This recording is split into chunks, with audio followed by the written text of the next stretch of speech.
এই যে আমাদের সল্ট লেকের প্রথম বাড়ি কোনটা, প্রথম সল্ট লেকে কে থাকা শুরু করেছিলেন, এই প্রশ্নের উত্তরটা কখনো ভেবে দেখেছেন? সেই বাড়িটা কিন্তু আজও আছে, আর আপনি যদি গুগল করেন আপনি ইমিডিয়েটলি বাড়ির নাম্বারটাও জেনে যাবেন। সল্ট লেকের প্রথম বাড়ি হচ্ছে AB-129 এবং এই হচ্ছে সেই বাড়ি।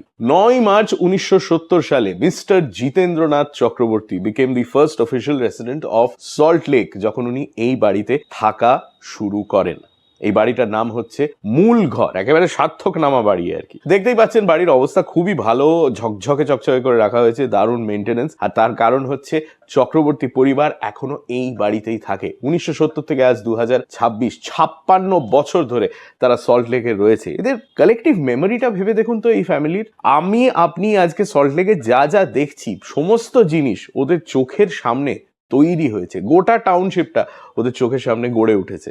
ইনফ্যাক্ট AB-129 মূল ঘর বলে এই বাড়িটা এতটাই পুরনো যে এটার যে প্ল্যান সেটা কিন্তু কোনো মিউনিসিপ্যালিটি অ্যাপ্রুভ করেনি, কারণ বিধাননগর মিউনিসিপ্যালিটি তখনও তৈরিই হয়নি।